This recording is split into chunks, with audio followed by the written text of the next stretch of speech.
Video like जरूर कर लीजिए और ऐसे वीडियो लगातार फ्री में पाने के लिए चैनल को तुरंत सब्सक्राइब कर लीजिए और बेल आइकन को जरूर टैप कर लीजिए ताकि आगे भी सारे वीडियो आपको मिलते रहे। यूट्यूब में फॉलो करते हैं तो प्लीज ये वाला फ्री टेलीग्राम चैनल जरूर ज्वाइन कर लीजिएगा। सारे नोटिफिकेशन सारे अपडेट यहीं पे आते हैं, ध्यान रखिएगा। सारे क्वेश्चन अटेम्प्ट करिए और स्कोर अपना तुरंत कमेंट करके बताइए कितने सही हो रहे हैं कितने गलत हो रहे हैं, जल्दी से कमेंट करके बताइए। हेलो फ्रेंड्स, मेरा नाम है वैभव और आप लोग देख रहे हैं UPPSC best online coaching YouTube channel. दोस्तों, आज के इस वाले वीडियो में हम लोग यहाँ पर देखेंगे ज्योग्राफी के कुछ इंपॉर्टेंट क्वेश्चंस।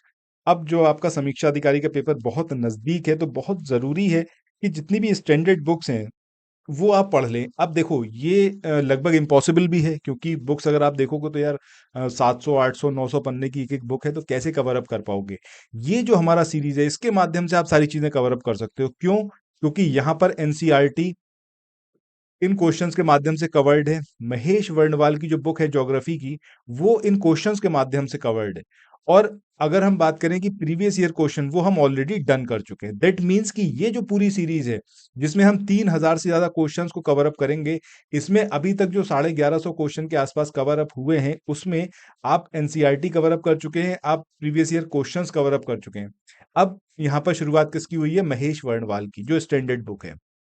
सो इस तरीके से आप कंप्लीट बुक कर सकते हैं। मतलब वो सारे फैक्ट्स जो एग्जामिनेशन में पूछे जाएंगे, जिनको मल्टीपल टाइम्स रिवाइज करना आपको जरूरी है, वो सब कुछ यहाँ पर कवर्ड हो जाएगा।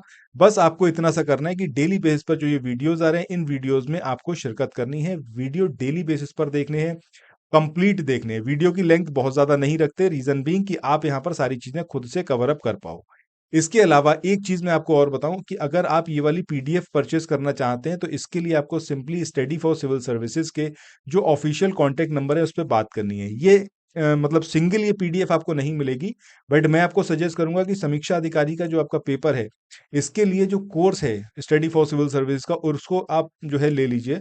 उसमें आपको ये सारी पीडीएफ प्रोवाइड की जाएंगी। 780 पेजेस का जो पीडीएफ इस समय यहाँ पर चल रहा है चैनल पर, उसको आप उसी के साथ में मिल जाएगा आपको। इसके अलावा आपको ये सारे पीडीएफ जो हम यहाँ पर कवर अप करवा रहे हैं ये भी मिल जाएंगे। और इसी तरीके से देखिए, अब कम समय में सारी तैयारी हो सकती है। अदरवाइज आप बस अगर मतलब ये सोचेंगे कि नहीं, नहीं कर खरीदना कोई कोर्स और खुद से कर लेंगे, सो आप कर सकते हैं, बट जिसमें चांसेस बहुत कम हो जाते हैं। रीजन बीइंग कि आपको बहुत जगह बहुत सारी चीजें सर्च करनी पड़ेंगी, बहुत सारी बुक्स आपके पास नहीं होंगी और शायद आपको पता भी ना हो कि कौन सी एग्जैक्टली बुक लेनी है। That is why I am suggesting you कि आप कोर्स में एनरोल करवाइए। अदरवाइज आप यहाँ पर वीडियो के माध्यम से धीरे धीरे करके चीज़ों को कवर अप करिए, but it will take lot of time. तो या तो आप टाइम अपना खर्च करिए या फिर आप अपने पैसे खर्च करिए। कुछ एक तो आपको इन्वेस्ट करना होगा अपने करियर को बिल्ड करने के लिए। चलिए शुरू करते हैं आज के अपने सेशन को। अब जो यहाँ पर आप पहला क्वेश्चन देख रहे हो, इस पहले क्वेश्चन में यहाँ पर आपको स्टेटमेंट दे रखे हैं। ये दो स्टेटमेंट है और आपसे पूछा गया है कि कौन सा स्टेटमेंट है यहाँ पर जो कि सही है। सो पहले स्टेटमेंट की बात करें, इसमें बोला गया है कि बैरन आइलैंड या फिर बैरन द्वीप जो है, ये अंडमान और निकोबार द्वीप समूह का सबसे उत्तरी द्वीप है। सो अगर हम बात करें बैरन आइलैंड की, ठीक है, तो ये बैरन आइलैंड जो है आपका, ये सबसे उत्तरी द्वीप नहीं है। This is incorrect. दूसरा है कि उत्तरी अंडमान में स्थित सैडल पीक, ये अंडमान द्वीप समूह की सबसे ऊंची चोटी है। सो अगर हम बात करते हैं अंडमान द्वीप समूह की सबसे ऊंची चोटी की, ठीक है, तो सबसे ऊंची चोटी इसकी कौन सी है? वो आपकी यहाँ पर ये मतलब स्टेटमेंट यहाँ पर हमारा सही है। उत्तरी अंडमान की मतलब जो सैडल पीक है, वो अंडमान द्वीप समूह की सबसे ऊंची चोटी है। यानी कि ऑप्शन बी जो होगा वो यहाँ पर हमारा सही आंसर होगा। चलिए आगे बढ़ते हैं नेक्स्ट क्वेश्चन पे। तो इस क्वेश्चन में बात करें, इसमें आपको स्टेटमेंट दे रखे हैं दो और आपसे यहाँ पर पूछा गया है कि कौन सा स्टेटमेंट यहाँ पर सही है। सो पहले स्टेटमेंट की बात करें, पहले स्टेटमेंट में यहाँ पर बोला गया है कि 10 डिग्री चैनल ये। तो आगे चले नेक्स्ट क्वेश्चन को देखें। इससे पहले कुछ एक इन्फॉर्मेशन है आप लोगों के लिए जो बहुत इंपॉर्टेंट है। अगर आप लोग उत्तर प्रदेश पीसीएस की तैयारी कर रहे हैं, आप आरओ की तैयारी करना चाहते हैं, बीईओ की तैयारी करना चाहते हैं, इन तीनों एग्जाम की अगर आप तैयारी करने चाहते हैं तो स्टडी फॉर सिविल सर्विसेज के कोर्सेज को आप ज्वाइन कर सकते हैं कंप्लीट तैयारी के लिए। ये वन स्टॉप डेस्टिनेशन है। यहाँ पर आपको सब कुछ मिलेगा, जिसमें स्टडी मटेरियल रहेगा, टेस्ट सीरीज रहेंगी, पेड क्विज रहेंगी, सब कुछ आपको एक ही जगह पर मिलेगा। और ये सब कुछ सफिशिएंट होगा आपके एग्जाम को क्रैक करने के लिए, एग्जाम को निकालने के लिए। लेटेस्ट ग्रुप स्टार्ट हो चुके हैं और उन ग्रुप में आपको एडमिशन लेने के लिए सिंपली जो ये नंबर मैं आपकी स्क्रीन पर लिख रहा हूँ, इन नंबर्स पर आप कॉल कर सकते हैं। 8564880530, इस नंबर पर आप संपर्क कर सकते हैं। इसके अलावा 969607 66089 इस नंबर पर कांटेक्ट कर सकते हैं, या फिर आप 7523864455 इन तीनों में से किसी भी नंबर पर कॉल करके आप हमसे संपर्क कर सकते हैं, और ये लेटेस्ट ग्रुप जो है इसमें आप एडमिशन ले सकते हैं। अंडमान को निकोबार द्वीप से जो है वो अलग करता है। दूसरा स्टेटमेंट है कि पाक जलडमरू मध्य या फिर पाक स्ट्रेट की बात करें तो ये भारत और मालदीव के बीच लोकेटेड है। तो दूसरा स्टेटमेंट तो एब्सोल्युटली यार एकदम गलत है, क्योंकि पाक स्ट्रेट की बात करें तो इंडिया और श्रीलंका के बीच में ये लोकेटेड है। बट यहाँ पर जब हम 10 डिग्री चैनल की बात करते हैं तो ये अंडमान को निकोबार आइलैंड से सेपरेट करता है। तो ये अगर हम बात करें इसमें, तो पहला स्टेटमेंट यहाँ पर हमारा सही है, दूसरा स्टेटमेंट इनकरेक्ट है। तो आंसर यहाँ पर क्या आएगा हमारा? ऑप्शन ए, क्योंकि हमें यहाँ पर सही स्टेटमेंट जो है उसको चूज करना है।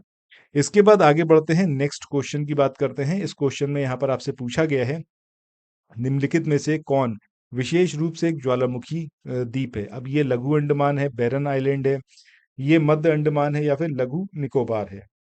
तब यहाँ पर हमारा आंसर क्या आएगा? ऑप्शन बी, यानी कि जो बैरन द्वीप है ये आपका एक ज्वालामुखी द्वीप है। इसके अलावा नारकोंडम आइलैंड भी जो है आपका एक ज्वालामुखी द्वीप है, but that is not in the options. तो यहाँ पर आंसर क्या आएगा हमारा? Option B. इसके बाद अगले क्वेश्चन की बात करें कि लघु अंडमान को ग्रेट अंडमान से सेपरेट किया जाता है 10 डिग्री चैनल के द्वारा, पाक जलडमरू मध्य के द्वारा, डंकन मार्क के द्वारा, या फिर उपरोक्त में से कोई नहीं। तो यहाँ पर ग्रेट अंडमान और लघु अंडमान इसको सेपरेट करने वाला जो चैनल है उसकी बात हो रही है। तो यहाँ पर आंसर क्या आएगा हमारा? डेक्कन पास या फिर डेक्कन मार्क, ये जो है आपका लघु अंडमान और ग्रेट अंडमान को सेपरेट करता है। इसके बाद नेक्स्ट क्वेश्चन की बात करते हैं। यहाँ पर आपको 3 स्टेटमेंट दे रखे हैं, पूछा गया है सही स्टेटमेंट कौन सा है। पहला स्टेटमेंट है कि लक्षद्वीप ये बंगाल की खाड़ी में लोकेटेड है।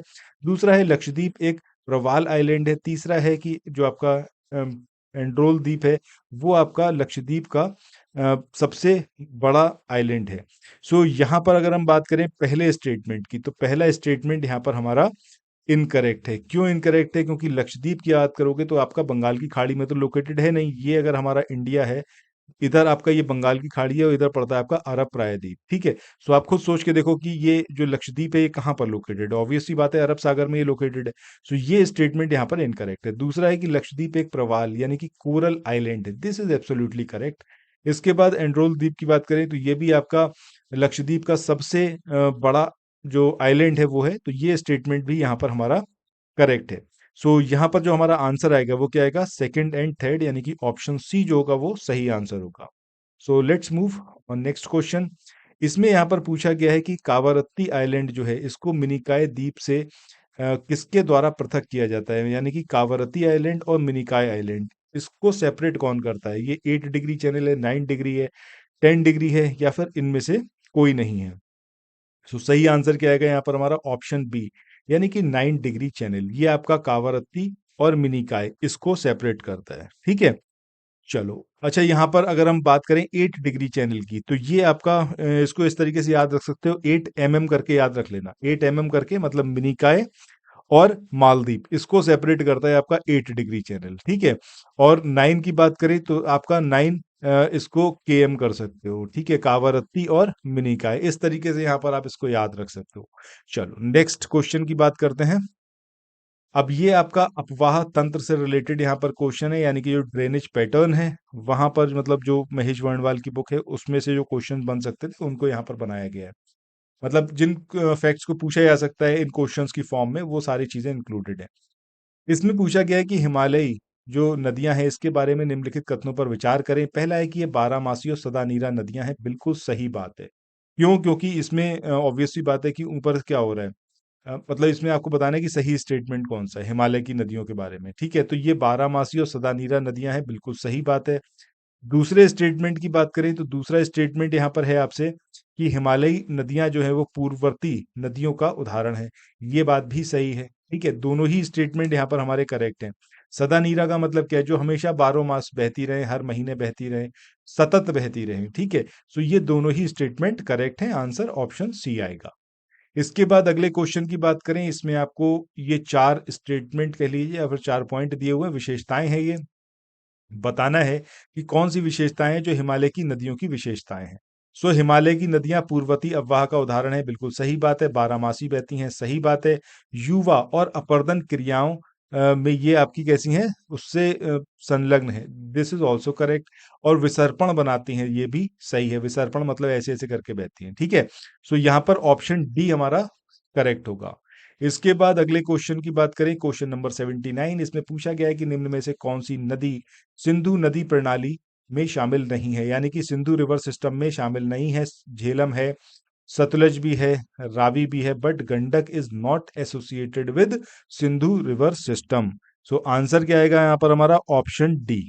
चलो, इसके बाद आगे बढ़ते हैं। अच्छा, अगर और नदियों की बात करें सिंधु रिवर सिस्टम में, तो झेलम तो हमने देख ही ली, सतलज देख ली, रावी देख ली, इसके अलावा व्यास है, चिनाब है, ये नदियां भी हैं जो उसी से एसोसिएटेड है। इसके बाद आज के सेशन के आखिरी क्वेश्चन की बात करते हैं। दो यहाँ पर स्टेटमेंट दे रखे हैं और पूछा गया है सही कौन सा है। पहला स्टेटमेंट है कि सिंधु की उत्पत्ति गंगोत्री हिमनद से हुई है। अब सोच के देखो कि ये जो स्टेटमेंट है, क्या ये सही हो सकता है? बिल्कुल गलत। क्यों गलत? क्योंकि अगर हम सिंधु रिवर की बात करते हैं तो तिब्बत में जो मानसरोवर लेक है, वहां से उसके पास में एक वो है आपका ग्लेशियर, जिसको बुखार चू ग्लेशियर बोलते हैं। क्या बोलते हैं? बुखार चू ग्लेशियर। वहां से ये निकली हुई है, या फिर यहाँ पर सीधे सीधे रखा होता मानसरोवर लेक, तब भी इसको हम लगा सकते थे। सो पहला स्टेटमेंट तो इनकरेक्ट है। दूसरा है कि को सिंधु बन कहा जाता है, दिस इज करेक्ट। तो केवल सेकंड स्टेटमेंट जो है वो यहाँ पर हमारा सही है, पहला स्टेटमेंट यहाँ पर इनकरेक्ट है, ठीक है। चलो, तो इसी के साथ दोस्तों आज के इस वाले सेशन को यहाँ पर एंड करते हैं और फिर मिलते हैं नेक्स्ट वीडियो में। आई होप कि आपको मेरी बात समझ में आई होगी। चैनल को आपने सब्सक्राइब कर लिया होगा, नहीं करा है तो अभी भी आप गलती कर रहे हो। यकीन मानो, आप इतनी बड़ी गलती कर रहे हो, इतना ब्लेंडर होगा जब आप समीक्षा अधिकारी के एग्जाम से लौट के आओगे, तब आपको रियलाइज होगा कि आपने क्यों चैनल को नहीं देखा था और क्यों यहाँ पर जितने वीडियोस आ रहे थे उनको नहीं आपने फॉलो किया था। सो मेरा अभी भी सजेशन है, जरूर चैनल को सब्सक्राइब करो और समीक्षा अधिकारी के कोर्स में अगर आप एनरोल कर सकते हो, थोड़ा बहुत अपने फ्यूचर के लिए इन्वेस्ट कर सकते हो, तो अभी और अभी जाकर डिस्क्रिप्शन बॉक्स में जाना और वहां पर जो नंबर्स दे रखे हैं स्टडी फॉर सिविल सर्विसेज के, उन पर कांटेक्ट करो और कोर्स में एनरोल कराओ। सो फिर मिलते हैं अगले वीडियो में। Till then, thank you so much, have a nice day, bye bye.